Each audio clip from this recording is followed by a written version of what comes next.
Warning. This week's episode features a special renaming of Onyx Storm to Black Onyx. Compliments of Ashley and Katie's extremely tired minds. Please consider this as you listen on. We promise to make every effort next week to say the actual titles of our books. We hope you enjoy.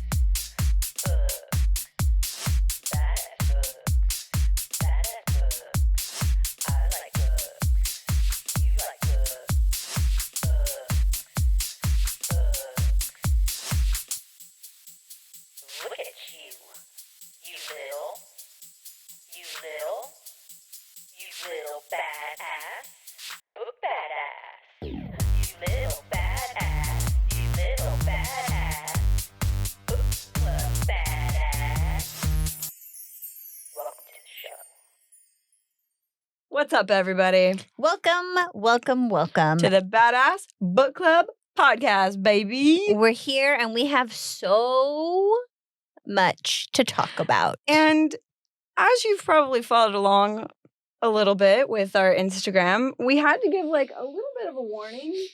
Not a trigger warning. I mean, explicit content may be triggering if you've ever been abducted or maybe had some conflict in a threesome. It could be triggering.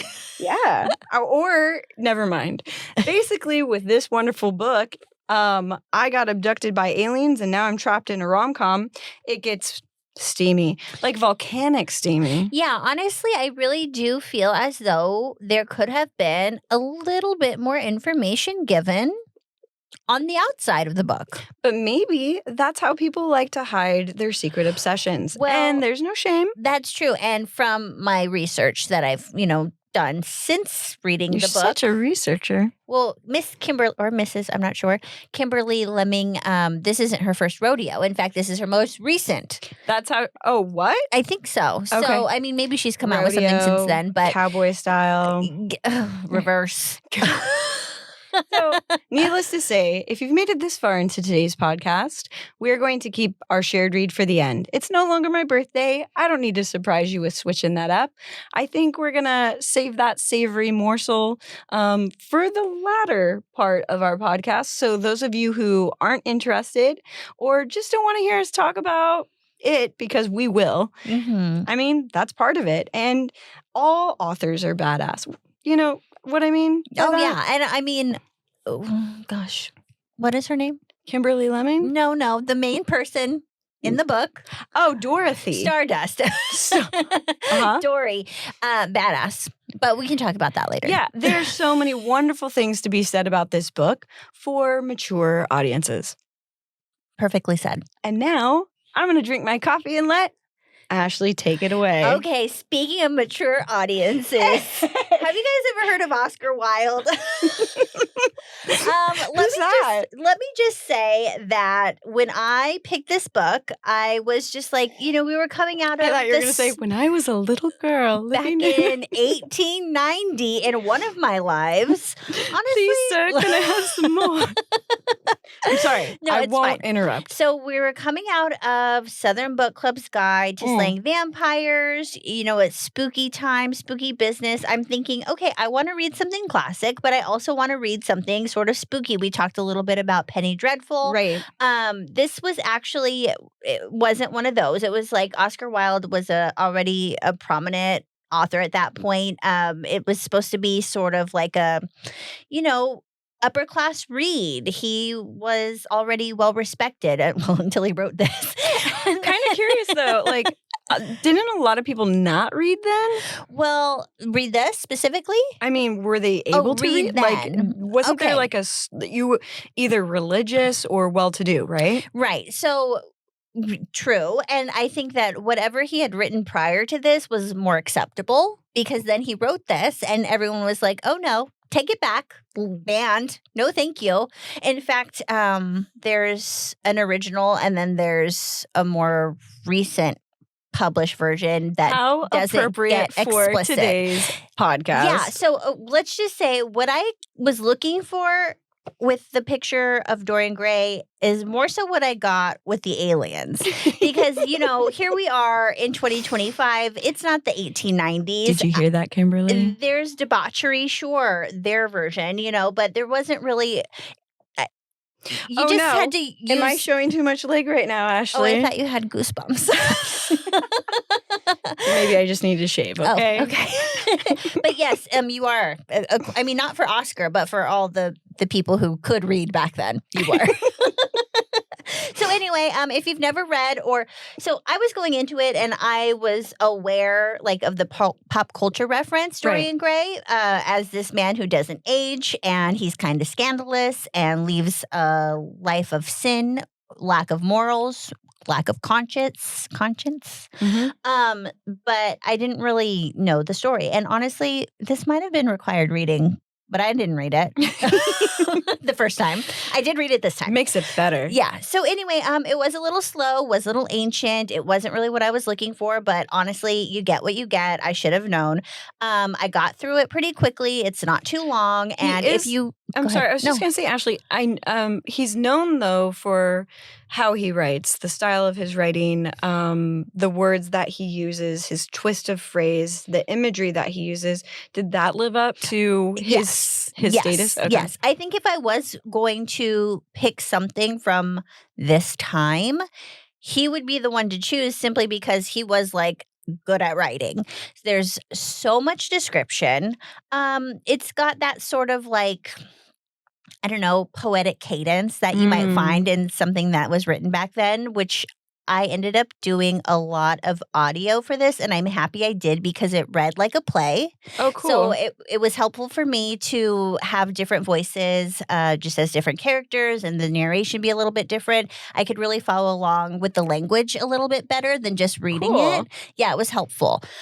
Just because just reading it felt a little dry just in my inner monologue, but when I was able to have voices to the characters, and they were really good actor narrators, whatever you want to call them. So I found it really helpful and made it a lot more interesting for me. So if you happen to pick it up and you're struggling, but you want to know and you want to get through it, I would recommend the audio. And because it's an old classic, there's a lot of free versions out there. The one I did was through some library system, and it was a really good listen. So that's a note. That's a really good point. My grandma, a golden badass, if you would say so. I say so. She always did audiobooks while she was driving, and she would get them from her library. And she told me that a lot of libraries right now that you have digital access, and they even offer free audio, not just samplings, but entire books just being a part of the system. Yeah. So that's something for you guys to consider too. Podcasts, for me, I just want this to be accessible for everybody of age. And and with that thought, as we've started to purchase books, it actually adds up. Oh, it does. Entertainment adds up. And especially if you're doubling up, with audio or in my case, digital. So tripling up. So I'm going to just put it out there. This is not a paid advertisement. This is just heart to heart. Hit up those libraries. Those resources are nuts. Yeah, and if you want to be really sneaky, hit up Reddit, but that's all I'm saying. Noted. It's there. But anyway. You skink you. Well, I've just, I'm feeling You've been no inspired. conscience. Yeah, exactly. I did want to say just, the whole theme of badass, Oscar Wilde, I think he had a name for himself already, and he thought, you know what, I'm going to write what I want to write. And I don't care if the paper decides to take it back, and then somebody suggests that I rewrite some of it because it got a little too raunchy for people, which, by the way, there's nothing explicit about it by today's standards. But really, the depravity is all about moral and lack of this conscience I keep talking about, and just the fact that you're supposed to be upholding a certain just code as a person. Etiquette? Well, apparently just because you have good etiquette doesn't make you a good person, which is what we read a lot about here. But there's just a lot of this whole don't say that. You know what I mean? We're not allowed to talk that way or act that way. But really, for example, let's kind just of say, sounds pretty mean girl. Yeah, it Quit kind of trying to is. make fetch work, Ashley. Literally. Because, okay, example, back in the day, let's just say there's a seedy brothel. Well, it wouldn't Let's exist. say there were 20. Yeah, seriously. It wouldn't exist if people weren't going. So just because Dorian wanted to go live it up and not be that, secretive about it, doesn't necessarily make him that bad of a guy. Even though if you do read, he does end up killing his friend and he does take a turn and he does end up being a bad guy and he's heavily influenced. Okay, so there's like 3 main characters. There's Dorian Gray, who's like the most handsome man you've ever seen if you're the painter Basil. And he's a youngster. He looks really good. Basil paints him. Basil's kind of in love with him. There's a lot of and this is what I've read too, a reason it was sort of frowned upon back then is because it felt a little maybe homoerotic. In some ways. I did do some research and there's nothing out there that specifically states whether they were more heterosexual or homosexual. And they being Dorian and his friend, Lord Henry, who's a very bad influence, they do mingle with the ladies. I mean, one of them is even married to one, which doesn't mean anything. I'm just saying there's nothing explicitly this or that about their sexual preferences. With that being said... But they do explore the idea that a man can be beautiful, is my understanding. So that's what I was going to say. With that being said, this friendship between these 3, no one's scared about talking about how beautiful their bestie is, how much they love the way they look. You're beautiful, Ashley. Yes, thank you. And so was Dorian. So we have Basil, who's the artiste, who he actually ends up getting killed by Dorian over the painting a little bit later, 18 years down the road. Then we have Henry, Lord Henry, who's a bad influence in the way that he sort of corrupts Dorian. Okay. But then on the other hand, it's he's not the one who killed Basil. So, just because he said some things to open Dorian's mind. Guy. Yeah. He's the hype guy. But he was never he kind of just likes to say some Stir shit. the pot? Yeah, exactly. And then sit back and be like, I wonder how this will turn out. His main entertainment, he's kind of like an anthropologist. But he really just likes to plant some seeds and see how they grow.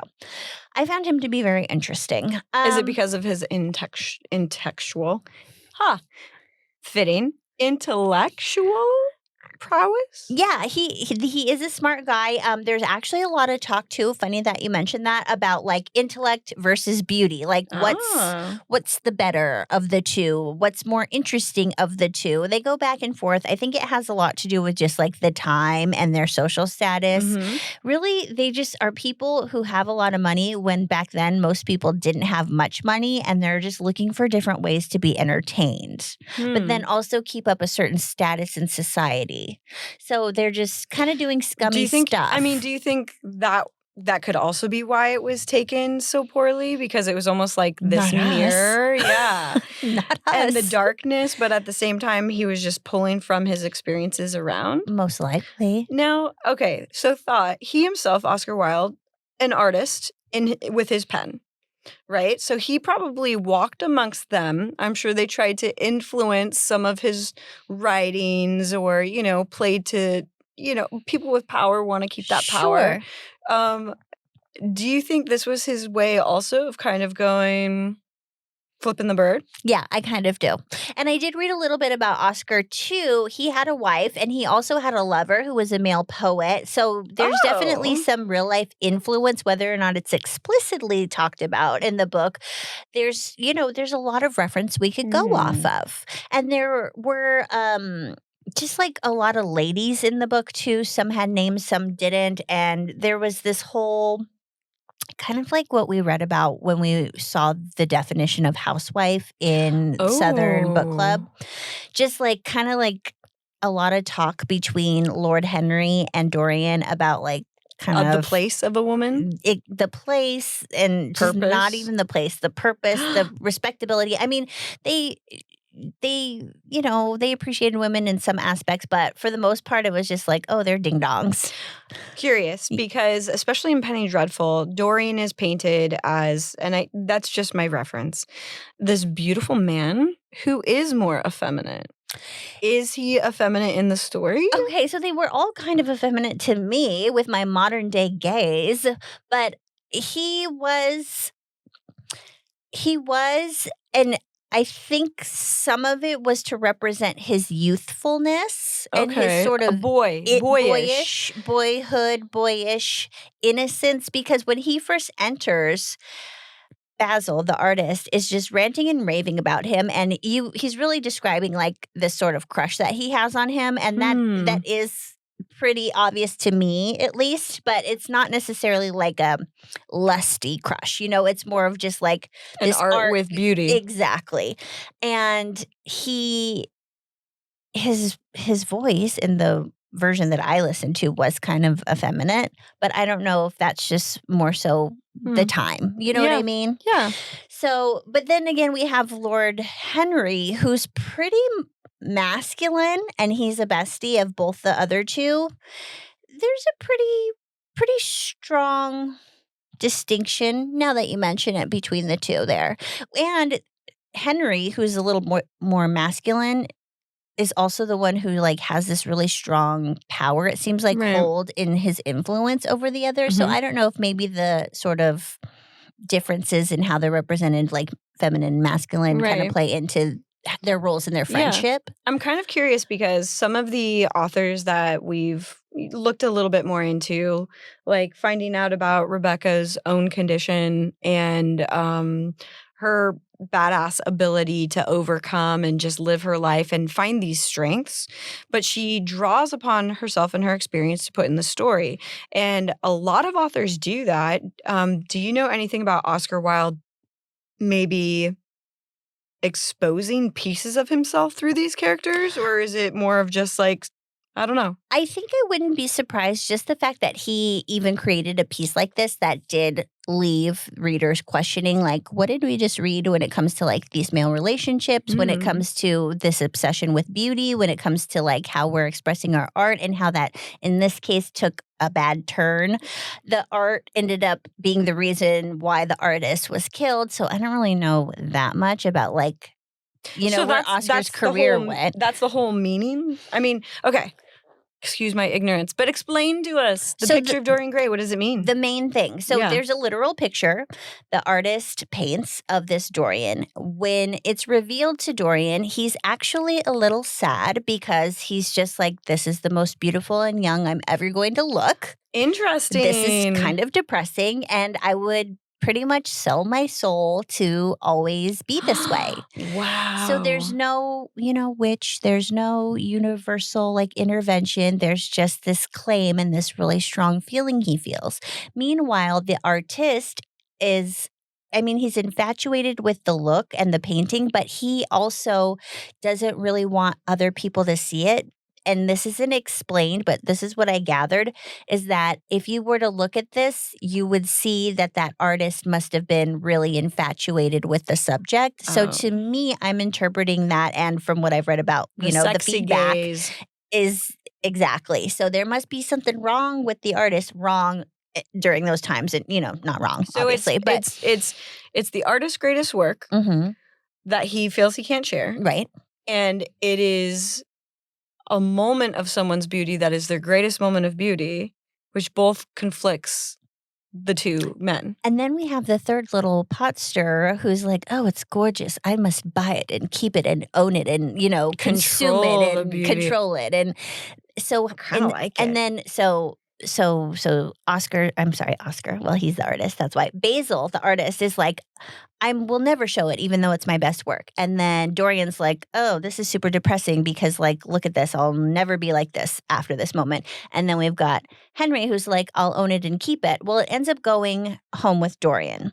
And it's not for quite some time that he notices it starts to change. So I want to say maybe a year or two, he notices a change in the painting. I love this because this is where the creep factor comes in, I think. And I want you to talk about it. Just though it's fun. It's so fun sometimes not reading a book and having you just talk about it, because my mind is kind of making these little connections. And if I'm Oscar Wilde, all three of those men represent something of myself. Right. The desire to capture and be at your height, the desire to not or the self-awareness of knowing that you won't be greater than your greatest thing that you think, or at least that fear that consumes you, because it's consuming Dorian. And then the other one that is like, I want to own it. I want to harness this power. I want to, how cool. I'm way intrigued. So tell me how it changes. Okay, so then Dorian starts to hang out with Henry, and he also goes by Harry sometimes, so that's a little confusing, but it's fine. He's one person. And he just kind of lives this life of like, we're going to throw caution to the wind. We're going to do what we want. We're not going to take other people's feelings into account. We're just going to be bachelors who kind of fuck off all the time and just, we're having fun. And anyone who gets in our way, too bad. You're just pawns in our game.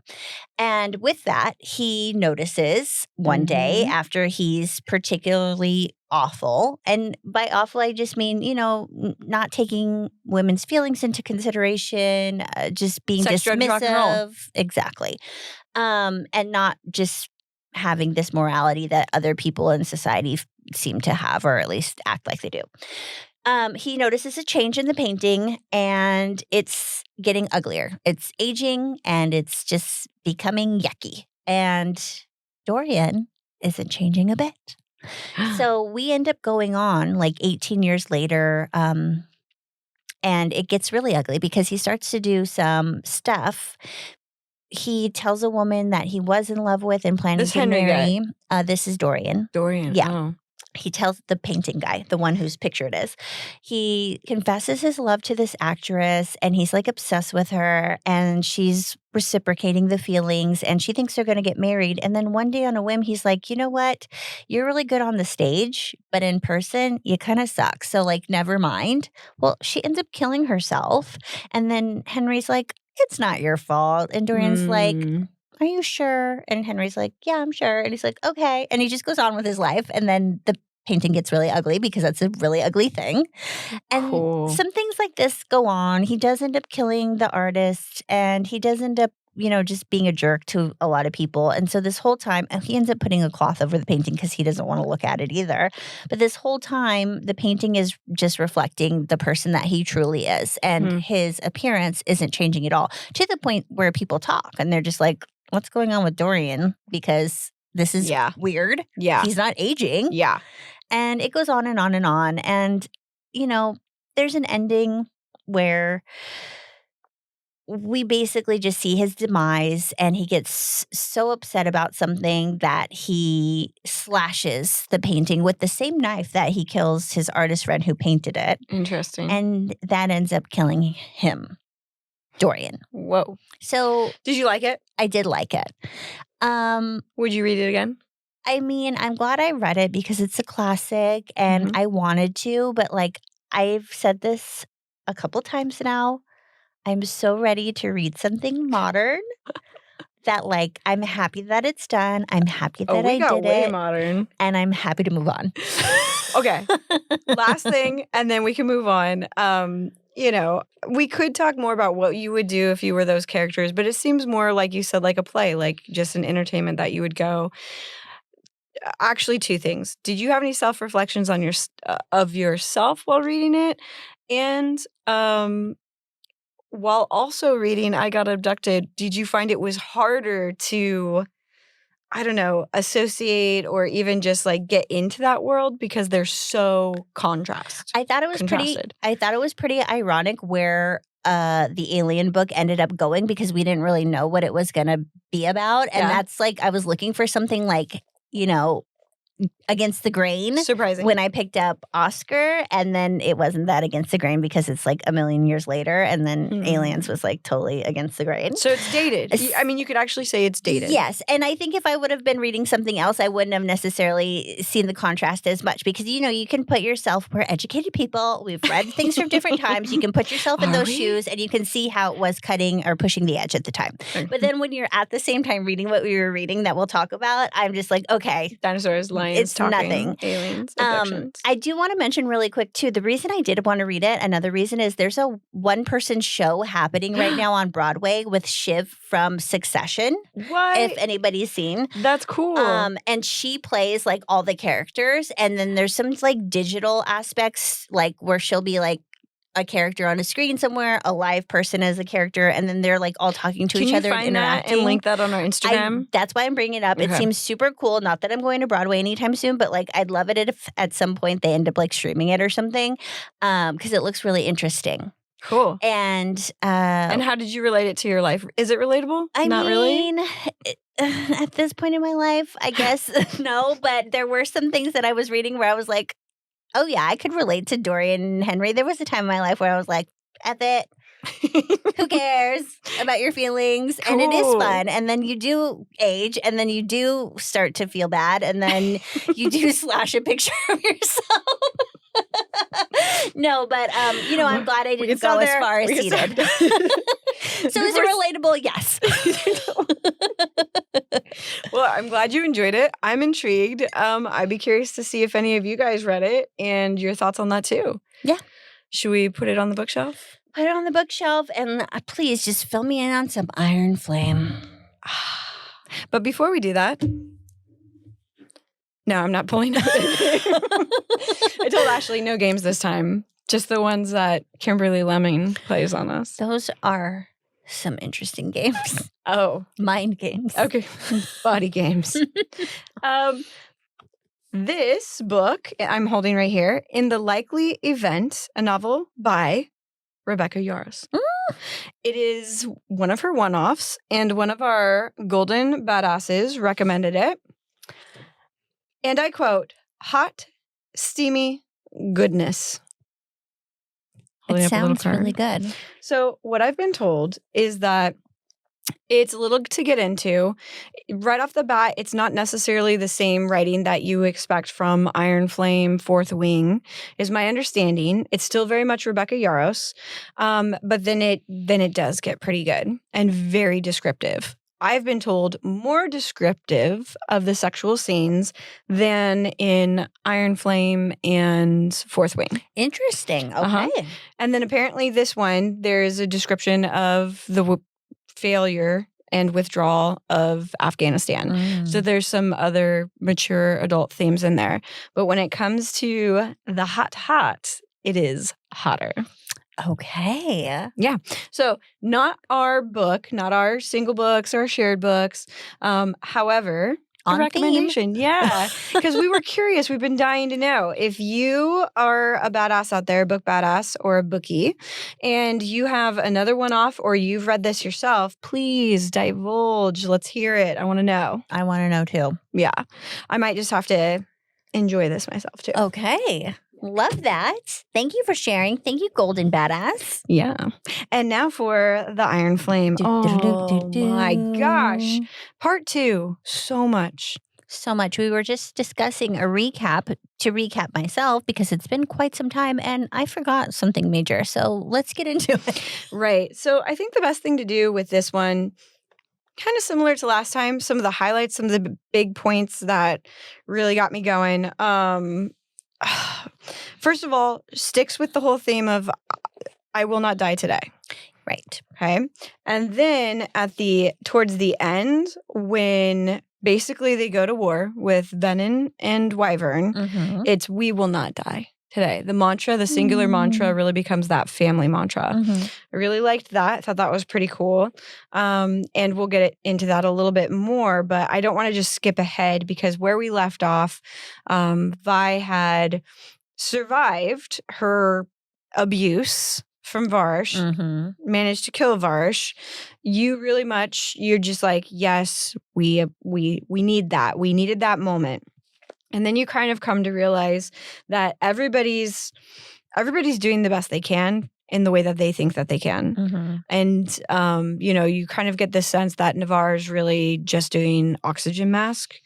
And there's even this point where later when Xaden and all of the cadets that went to Eurasia and basically all of the dragon riders that left Navarre because they couldn't stand the fact that innocent civilians were dying, that people knew it was happening and were doing nothing. Right. Absolutely nothing. In fact, even killing some of them themselves and then blaming it on them to keep this big secret because what? Ignorance is bliss. Yes, we need that narrative. We do. To hide the truth. To hide the truth. And then so they even talk about these commanders who are trying to get the help of Riorsan and Vi and the dragons. Essentially, they equate it to the Titanic, which is interesting. Like if you're if you're on a lifeboat, like you don't, and you see, and you're safe in the lifeboat, you can't let other people in, and people are clawing at the boat. And they even say, this commander says, you cut their wrists off. You cut them from the wrists. Not only do you leave them in the water, but you keep them from even touching your life raft. Right. And so I thought that was really interesting. It really played on, everyone's emotion of war. And Rebecca does such a good job. Thanks, Rebecca, of putting you in that thought process through all the different characters. You have, the collective character group come from all over the continent, all over the different territories. They have their own people, their own families that could die, that may be in the way and are not protected because of this lie, because they come to find out that, they are quite vulnerable and that the Venin and the Wyvern are gaining much more control and power than they were ever allowed to know. And so it's almost like that ignorance is bliss up until what point? Right. Where you fail. And Xaden even says his worst fear, he basically says it out loud, we're 50 years late. If we had been working together 50 years ago, we might stand a chance. All of us, to protect all of us. And so there's almost this high and mighty moment too, where, they're at Aracia, they're working together, they're trying to build up the wards at Aracia, and they feel that they are doing what's right, and that their righteous choice is protecting everyone as much as they can. And in protecting everyone, they also are protecting those who are shielded behind the wards. And it's this concept of, is that courageous? Is it brave? Is it stupid? And that's skipping ahead. It's intertwined throughout the book. That's kind of skipping ahead to the last scenes where they're fighting.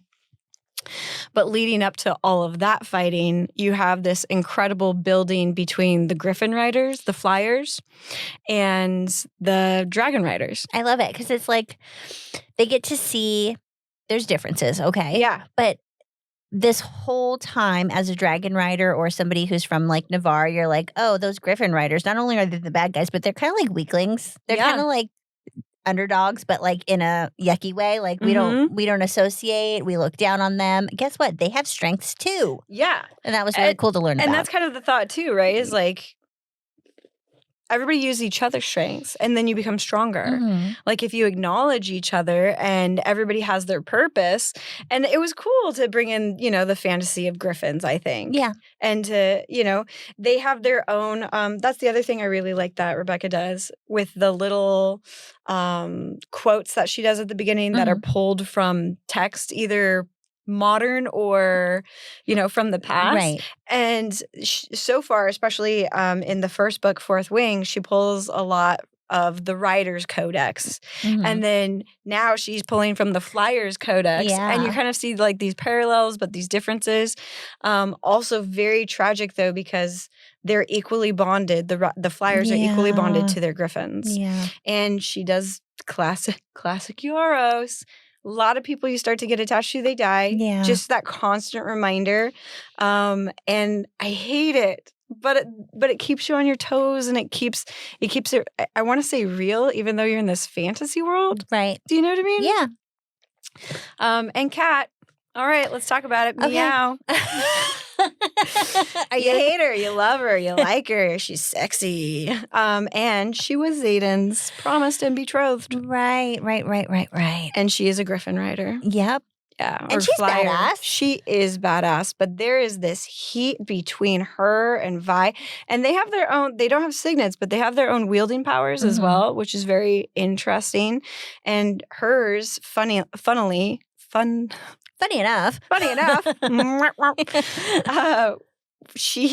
she exasperates their. Why am I even trying big words right now? Let's just say she can make you feel Heightened. Yeah. Heightened feelings. She brings out the best and worst of you. Right. And guess what? Vi has feelings. So many, if you didn't know. Yeah. And my favorite part, though, is they're on the mat and they spar because Brennan and Mira get the great ideas of, I don't even know if that is in part 1 or part 2, but Mira joins. Oh, yeah. Yeah, did I mention that last time? Maybe, maybe not, but I love it. And then Mira sees Brennan and is equally mad. Because guess what? She was out of the loop. As well. And then the 3 siblings are together and it's pretty dope. It is. Yeah. But back to joining the cadets together and the writers together. The writers and the flyers, I should say. And because they realize the only way they're going to win, meaning life or death for the entire population, is if they join forces.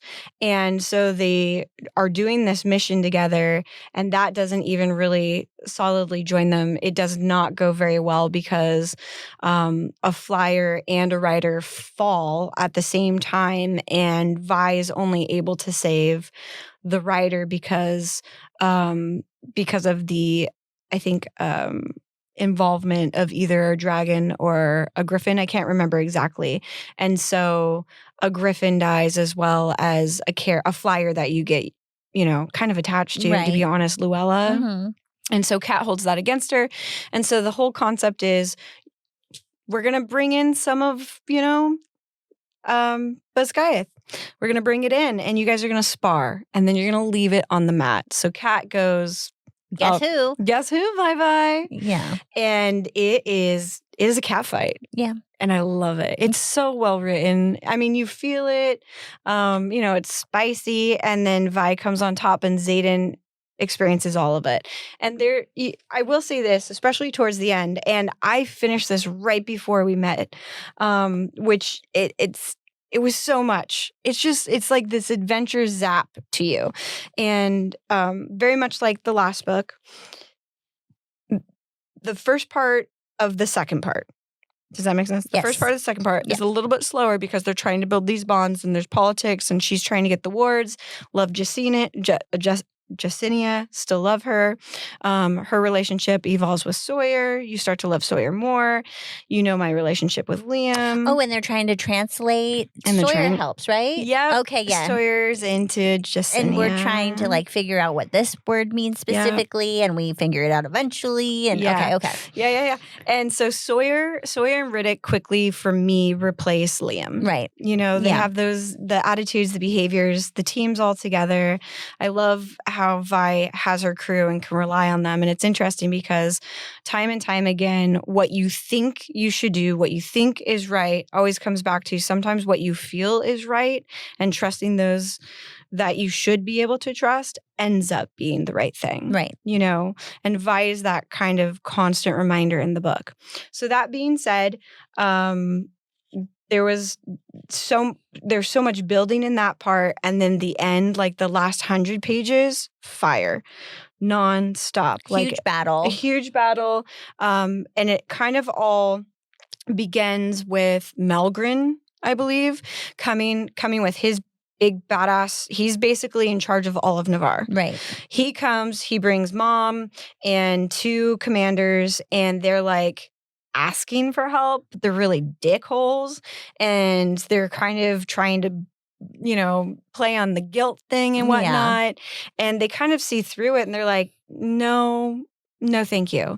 And Vi struggles with the emotion because she's like, well, we don't want to become them. Right. But what she realizes later, a little bit later, that they were being played a little bit.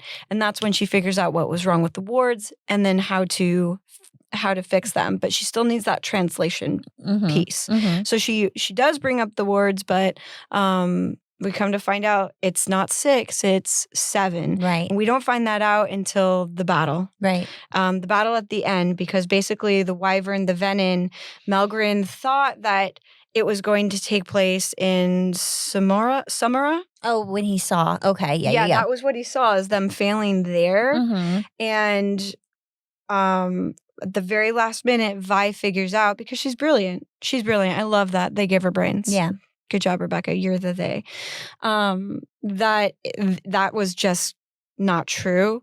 That was kind of like a mislead of what could happen, but Melgren couldn't really see it because there were 3 marked. Oh, that's right. That little, yes. Yep. And she goes, we have to go to the Vale. We have to protect the Vale, and we basically have to go back to Biscayeth, and that's where Mom is. So there's this whole like standoff with Mom, and Vi says, you need to trust me. We need to go down. Something's wrong with the wards.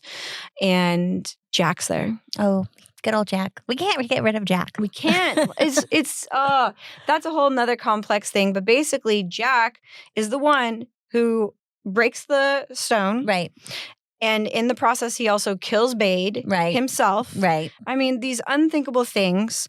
Taryn, like, I love the fact that you get these emotions from, they're not animals, they're these beings, these dragons, these powerful, powerful beings.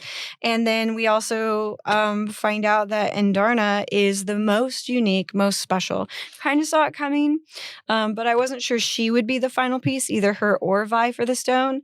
And then Mom dies. And and then the mom dies. I was about to say, I love how Endarna's like, oh yeah, this is what I'm here for. I mean, I kind of think I remember like something about I was going to be needed at this point, and that's why I'm here. But like, she becomes the badass baby dragon. Yeah, she's totally badass. Like, and she's got this attitude, this snarky teenager attitude. I love it. Yeah, I love how, correct me because I don't remember exactly, but I just like, there's this whole thing about how she's like this weak little thing. I mean, that's how she gets discovered and chosen by Vi in the beginning. Yep. I'm just this weak little feather tail or whatever. Yeah. Well, guess what? Did you guys ever let one of those grow up? Hello.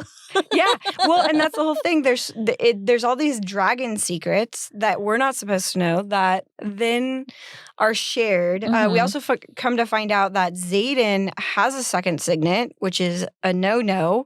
But back to Endarna, don't want to stop that pathway. Endarna does say to Vi, I was waiting 650 years for this moment. And I when I knew that you were of this world, basically, I waited for you. And when you were 18, that's when I decided this is my time. And Vi even says in this internal dialogue, like, how did you know I would become a writer? I was geared to be a scribe at that time. She goes, I just knew. Yeah. Scribe and writer. And so Endarna had picked her from before she even knew. Like it's this deep, much deeper connection. And Taryn, I mean, I don't know if anybody's seen on Instagram, but I hashtag Daddy Taryn. Oh, I did. Because he's like, he just is, and his conversations and stuff. And there's also this betrayal because Sigale could not tell Taryn the secret of Xaden's second signet. Right. And so there's a little bit of pain there, but there's also this understanding. And you kind of see Taryn grow, if that's even possible, through his role with Violet. And then Sigale, during the big bad war at the end, makes the comment as well, like, to Vi, she's thinking like Taryn. So there's this very symbiotic relationship going on where they've become more of a one. Right. And I really still think that he's taken the place of her dad, which is kind of special. Yeah. But Vi also grows a lot through this. Like, you get a lot of that, like, first real love experience in Fourth Wing, the heart palpitations, the hotness, and that builds into the tension where you have this really great sex. And then in this one, and then she gets pissed off because nobody's like, nobody trusts her enough to tell her how it is and treats her weak and fragile. And in this one, it kind of starts out that way, but then she herself grows and realizes like her own judgments and where she needs to give way, where she needs to improve to make and that if you love someone and you work through it. And she does that a lot in this. It's interesting, the evolution, because, I think there's a lot of authors that would just keep that one tone as part of the character. But we do evolve as people and we learn and we grow, hopefully most of us, right? And that's part of life. And that's continuing through the stories, which I really like. So And we're talking so much about this one, but it's huge. And I wanted to get you ready because obviously our next shared read is going to be Black Onyx. Yeah. I was going to ask if there are any points in which you're relating to Violet, but I can just see in your description of her evolution as a character that maybe like there is some, maybe it resonates. Maybe. It totally resonates. I mean, do I wish that I could also take knives and just like flick them from the tip? Oh my gosh, right? I'm almost feeling like I should Hunger Game this. I don't, all those girls that were like, I can shoot a bow and arrow after this. Sure. Knife throwing. If I got some, knives in my Christmas stocking, would I be disappointed? Okay, No. Good Christmas to know. in July. Good to know. Love that. And then another thing I was going to ask, but I didn't even think about, so maybe we'll just like put it out there to the group. Yeah, group. What's going to happen in the third book? Like, my what is gosh. like a major thing that's going to happen? I mean, we already have Xaden set up to disappoint. I don't know what's going to happen with his. Read it, no. Oh. You don't get to tell us what happens. I mean, like, if you don't know what happens and you have predictions. If you're in this very specific point where we're done with the second book and we're entering into the third book, then feel free to share what your predictions are going to be. I just want to say, okay, there's going to be a fourth book. So we do know there's going to be a fourth book. So there's not going to be complete resolution. But on a sort of broad scale, are we going to find a cure for the Venom-ism? Yeah. And if you do, you don't have to save Jack. But I feel as though we can't lose Xaden. I mean, what if we lose Xaden? We can't. I mean, we can't, right, guys? We can't. Well, I don't know if we actually can because his dragon is bonded to Vi's dragon. But she has two dragons. Oh my God, we're gonna lose Don't Xaden. do it, Yarros. Don't. Okay. I mean, but you made a good point. We did talk a little bit off cam about this, off pod. How it's like a tinge of a red circle. He's not full Jack because he doesn't want it. And he's been fighting his whole time. And how much is control? I mean, they leave you on that cliffhanger that so much of it is control. Do you have to be full Venom? Do you have to go full all out? Right, because we had Nolan who was looked like death. No one knew why. Yeah, well, but secret's out. I know. He's true. Yeah, but I'm just saying he's working because the powers that be at the time were saying you must do this. And he was working on Jack, who's inherently bad. So maybe working on Xaden, the king of control. I mean, he's had this second signet this whole time. Holy he's smokes. very, if anybody can control this, it's him. Yeah. I mean, I agree. I think there's a lot to that point. I think there's so many ways that she can go. I do like how at the end she does go back into Xaden's perspective for one chapter. That's really fun. I thought she was going to end it right when Mom died and the stone went up. The words went back up. I thought that's where it was going to end. But it was that interesting little touch and the dream. So we don't know what Vi's second signet is. Right. But she had been having the dream that ended up being Xaden's experience. Right. So is she a tale of, what is it, foreseer? Or a prophesizer? Can she see the future? Is she a seer? Does she see the dreams of others and therefore predict what will be happening? Because Melgren, that was his biggest, baddest power, right? Exactly. And then I did bring up the fact that Andarna does have some sort of time manipulation, time control thing. And sometimes, what goes on with Dragon might somehow relate to what goes on with Ryder. So there's a lot. There's so much. She's still in adolescence, though, and needs to be protected, though, because if they know about her too, there's that fear. There's just so much. Rebecca has left and so Sloane, many open doors. Oh, and Sloane, Siphon. And but that's how Mom died. Yeah. That's how Mom died. We don't know about Arik yet. Sawyer saved, redeeming. We thought it was going to be another Liam situation. Right. But no. Right. He's still with us. So there's just a lot. And I just really can't wait until we meet again and talk about it because we're going to read Black Onyx. And we're going to read maybe half, maybe a third. Oh, right. Should we leave that up to, we can always update on Instagram. This book is so beautiful. I love it. Okay, I don't want to read anything at the end. This is a slightly smaller, 520. Imagine you open the page and she's like, and I don't know how I'll go on without Xaden, but I will. Oh my God. Or Andarna. Oh gosh. Okay, no. The only thing that made me feel safe reading the ending was that last time we spoke about this, you were like, you don't have to worry about Andarna. It's like, oh my God, thank God. Well, you know what? She slept and waited for 600 years, we're not going to lose her. I've decided. She also took my note, which isn't possible, but hashtag, I hope a dragon eats you. What did Indarna do? Oh, She yeah. ate that venom. Oh, snap, yeah. snap, snap. Yum, So yum, cute. yum. I love her So little cute. personality. Ah, Okay. Sorry. Okay. Moving on. I've never. So we'll never thought- read a good Yeah. portion together, and we don't even have to say now how much it's going to be. We'll give you an update if that's Yeah. cool, guys. I'm asking we'll your take permission. a look. We'll get into it, Okay. and we'll let you know. But we are going to get started on that. I didn't mean to rush you out though of Iron Flame. Any No, final that's thoughts? great. I mean, I loved it. Just a great continuation of everything. Yeah, it's fun. It's relatable. I'm not taking it too seriously, but it's a world that you create in your head. I will say this: after reading, I Got Abducted. When I described the hotness between Vi and Xaden, it's very hot. And I said, oh, watch out, it's explicit. Yeah, I mean, I guess it is. But after you read I Got Abducted, it's very tame. So that's just kind of a level for you to go off of before we talk about this book. And let's talk about it. Shall we? Should we just take a moment to be like, hey, if you don't want to hear about it, then this is your time. This is your time. To step away and read the description for books to come, Yeah. And if you do want to talk about it out of pure interest. Yeah. Or if Here you we read go. along and you're like, hey, ladies, let's get to it. Here we go. I got abducted by aliens and now I'm trapped in a rom-com. I think she was trapped in more than a rom-com, Kimberly. Love triangle.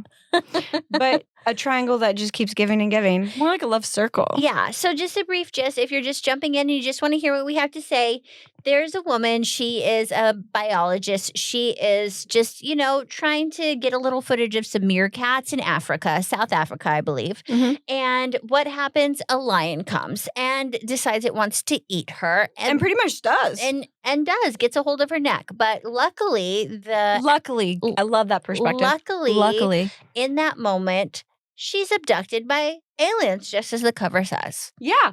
And you know what? To that point, Ashley, you have to suspend logic 100% with this book. You just have to throw it away. And I knew that kind of at the get-go. She talks a little bit as she's looking at these meerkats. She's created kind of galactic names for them. And honestly, that kind of threw me off at first. I was like, okay, point taken. You don't have to get us into it that much, to go. But once you're in the spaceship, you're like, okay, I see where this is going. And you got to just give it. You just got to give it. Did you ever see Mom and Dad Save the Universe when you were little? No. It was oh my gosh. Who's that really funny guy? Black hair. He was in John Lovitz. Oh, okay. He's this king, and there's these weird type of animals, but it's kind of this multi-universe sort of weird thing where the mom and dad get abducted essentially and become the warriors of this. I mean, I might be remembering it wrong, but total those vibes. Okay. So I'm curious if anybody else gets those vibes Well, too. I will say I did read the first 2 or 3 pages with the meerkats, and I'm like, you know what? I'm not in the frame of mind for this.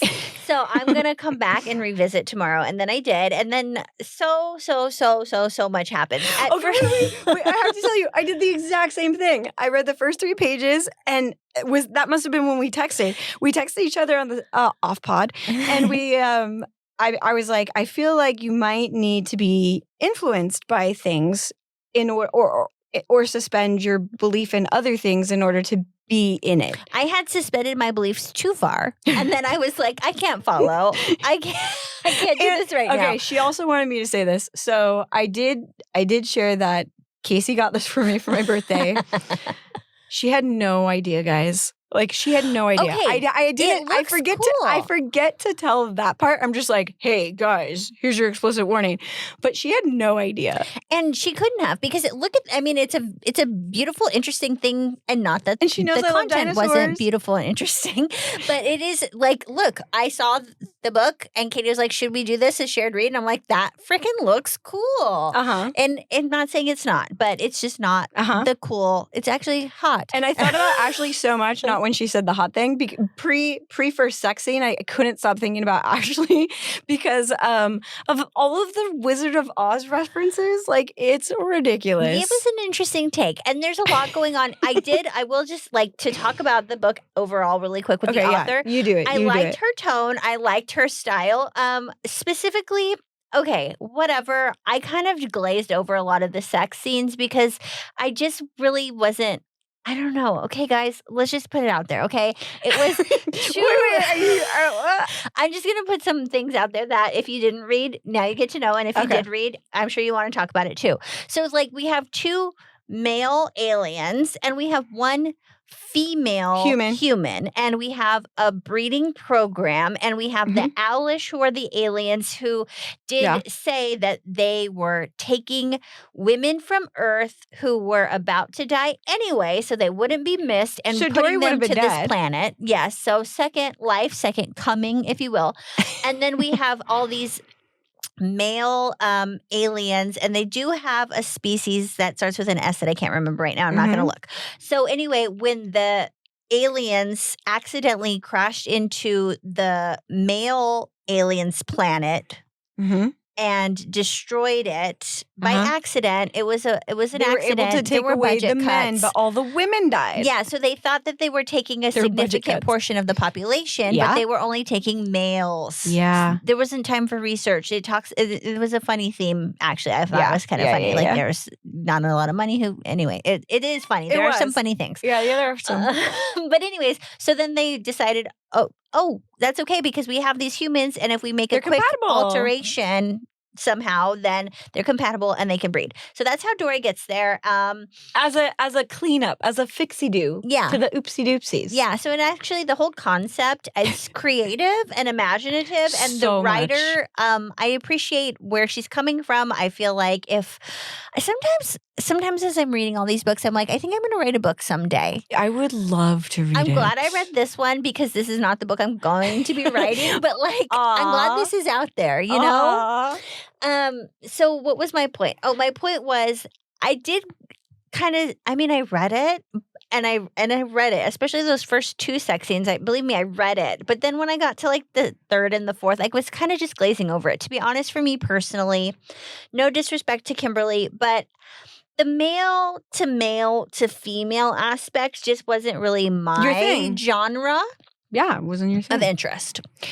Yeah. I actually, though, liked the story. I appreciated the fact that there's a lot of people who are probably reading this because they know Kimberly's work and they know that it's spice and they are into this sort of galactic sexiness. Yeah. And I honestly was happy to see that the story was interesting enough to want me to keep reading and finish the book. Okay. All right. So I don't know. There's some thoughts. Okay. I've got some thoughts too. I would love to hear them. Okay. So definitely the suspending logic. Okay. Because some of the things like contradict themselves just a little bit. Like, as far as, well, it's bogus, you guys. It's out there. It's really out there. And there are dinosaurs. They're on this planet. The lion's talking because there was like a serum that was shared between Dorothy and the lion. And she calls the lion Toto because she loves Oz. And, the land, it's just, you have to give yourself to it. And then when the sex comes, if you're not prepared for it, if you don't know Kimberly, it can be a little shocking. I was a little shocked. Because you're in kind of like this futuristic alien universe thing where some things you're like, okay, I just got to go with it. And then it's like, wait, what? Like, what did she say? Because there was such a point. Like, the point of the book was reproduction. Yes. And I think the point of the writing was sex. And you said something that really made me laugh. And I think it was just my naivety, because if she's this author, she's great at what she does. Totally. She is a badass of smut. This is smut. Don't get me wrong. And it's smut in the butt. Oh, It's more than two butts, which is what I was going to say. What I'm accustomed to. I love when you're like speechless. Yeah, but you're into this like fantasy story, and then you're like, oh yeah, and it's, to me, it's like watching a porno. You know, Yeah, a porno that has a storyline. And you made a comment where you're like, I liked the story. Like, you know, when people say like, I would only have it for the articles. Yeah. That's exactly what I was thinking. Yes. So, okay, Ashley. Well, I was just happy that the story was there because, like I said, okay, we talked about like 50 Shades of Grey. You know, we talked about their spice with Rebecca. Yeah. I mean, I've read other books too where, you know, things are happening, and that's totally cool element. A lot of those examples, though, there's a story that's more central, and then that's just an element added to the writing. I mean, there's some fun stuff about how the Alish, who are these aliens who are trying to like make up for their mistake of killing all these things and people and stuff, have created this planet where there are dinosaurs. Because why? They only had like 3 hours because of budget cuts on Earth or something like that. So they went to the history museums and took dinosaur bones. And so a lot of the world created is like crazy. Yeah, they're like recreating what they think the humans will thrive in, but really they've like just billboards. Yeah, exactly. They have just like all these. It's actually really funny, and I mean that it's the com and the rom-com. Yeah. But I think that the writing there is like really. I thought it was pretty good, honestly. Okay, I don't know where I couldn't align was the M and the M and the F and the alien aspect. Like for me, my brain just couldn't go to the threesome and to the interspecies. It was a lot. Yeah, you like I said, you kind of had to suspend. So if your kink is like alien, like great. In doing the alien thing, though, what she does is she takes away not the gender part, because she very much says that it's like a male, which is interesting. And there's a lot of like, you know, phallic, where like the male alien is represented very similarly to the human species. He's very masculine. He's very tough. Except he's kind of grunty. The tail that sucks on the clit. There is that. And then it also stores like ethanol for their fire throwing capabilities. I mean, it's a very powerful tail. Yeah.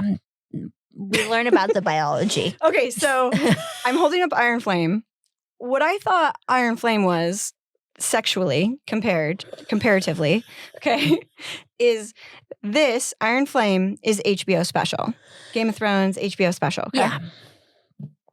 This, I got abducted by aliens and now I'm trapped in a rom-com, is not a rom-com. It's not even Skinamax. It's the next level. Yeah, it's the full pay. It's like, you know how, yeah. Yeah, it's not even Playboy. Like, it's Hustler. Like it's like. I mean, it's like it shows it all. Yeah, it's not. No protection. It's not gracefully put either. No. And by the way, if you're still keeping track, what I was looking for in Oscar Wilde, it's PBS. You know. Mm-hmm. Oh my gosh, my hand just naturally went to page 84. We thought it'd be fun to do a little popcorn read. Oh, Ashley, 84. You want to start? Well, I read the digital copy, so I don't have my book. If you want to hand it to me, I will. Yeah. Okay. This is what my woman needs. Locke brushed the hair from my face, leaning in as his tail brushed against my inner thigh. I know you asked for tongue, but you're taking our mate so well. I can't help but want to spoil you rotten. Where did you leave off? Our middle of the page. I'm so sorry. Hour? Soul grunted, oh yeah, hour. That was my ad lib. Don't be difficult. The end of Locke's tail brushed against my folds, and he grabbed it and positioned it over my clit. With a kiss to my temple, he spread my lips. Should I go on? I'm not going to. No. Let's just say there's about 10 more pages of that. Yeah. But it gets more, and they really get into it. Biologically, technical descriptions of things that go on. So I will say, I did like how she was just like, how you said, she kept, it's a very specifically, we have a male of the species. Yeah. Their guidelines to typical relationships, I mean, we're all fluid, we're all this, we're all that, but there was just no talk about like whether or not this was like kind of like a weird taboo thing for them whatsoever. No, it was just like, we're a throuple. We're a throuple and this is what we do and this is how it goes. And she creates this environment for it to happen because it's a breeding program. Right. She being Kimberly Lemming, cleverly